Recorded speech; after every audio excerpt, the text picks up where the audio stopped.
Mbunge wa jimbo la Uyole Dr. Tulia Ackson ameitaka halmashauri ya jiji la Mbeya kwa kushirikiana na wataalamu wa mipango miji na sekta husika kufanya tathmini ya kina kuhusu utaratibu wa mazishi ili kukabiliana na changamoto ya upungufu wa maeneo ya makaburi kufuatia kuongezeka kwa idadi ya wakazi wa jiji hilo. Akichagiza hoja katika kikao cha baraza la madiwani, Dr. Tulia Ackson amesema ni muhimu wataalamu kufanya utafiti na kuandaa mapendekezo yanayowezesha kuwepo kwa mpangilio bora wa maeneo ya maziko ili yatumike kwa ufanisi na kukidhi mahitaji ya sasa pamoja na ya baadaye. Ameeleza kwa sasa hakuna mwongozo wa pamoja unaosimamia ujenzi wa makaburi, hali inayosababisha baadhi ya wananchi kujenga makaburi makubwa na wengine madogo, jambo linalochangia matumizi yasiyo na mpangilio wa ardhi katika maeneo ya mazishi. Kwa upande wao, baadhi ya madiwani wa halmashauri ya jiji la Mbeya wameunga mkono hoja hiyo, wakisema elimu kwa wananchi kuhusu matumizi sahihi ya ardhi na kuzingatia mipango miji inapaswa kuendelea kutolewa ili kuhakikisha maeneo ya makaburi yanasimamiwa kwa ufanisi na kwa kuzingatia mipango iliyowekwa.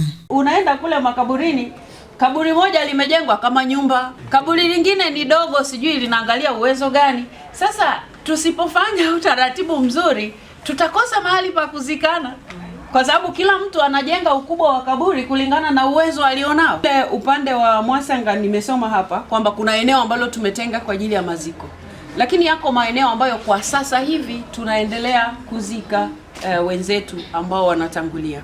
Nafikiri hili nalo ni eneo ambalo wataalamu mtusaidie kufanya utafiti hata kidogo. Tufanyeje? Kwa sababu wananchi tunaongezeka. Maeneo ya jiji hayaongezeki, yanakwisha. Na maeneo ya maziko pia hayaongezeki, yanakwisha. Tutaanza kwenda kuzika wapi? Nje ya jiji. Kama tutaendelea kuzika hapa jiji, maana yake tubadili utaratibu wa namna tunavyozikana. Kwa sababu watu unaenda kule makaburini, kaburi moja limejengwa kama nyumba, ukubwa wake ni kama meza ya mstahiki meya.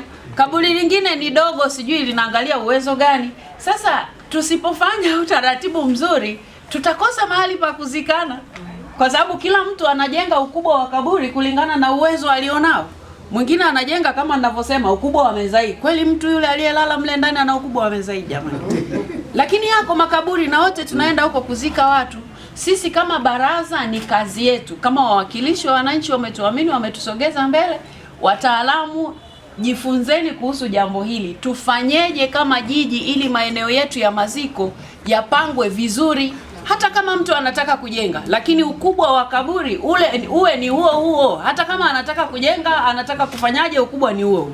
Kwa nini? Kwa sababu mtu aliyefariki aliyeko mle ndani anafanana na mwingine. Sisi kama halmashauri ya jiji la Mbeya, kwa sababu jiji maana yake inatakiwa lipangwe.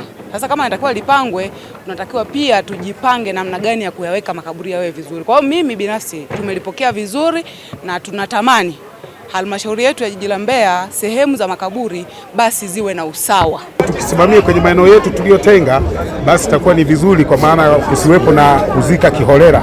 Kwa sababu ukienda kwenye maeneo unakuta kaburi moja ni kubwa, lingine ni dogo, wengine wameacha nafasi, sehemu zingine makaburi yamebanana. Kwa hiyo ni vizuri sisi kama viongozi basi tuchukue kauli hii, kwa maana kuhamasisha na kutoa elimu kwa wananchi wetu, ili angalau sasa maeneo yetu yabaki kuwa salama, lakini pia kulinda ardhi hii angalau itumike ipasavyo. Tukiangalia katika maeneo yote tunayowahifadhi ndugu zetu ambao wanatangulia mbele ya haki,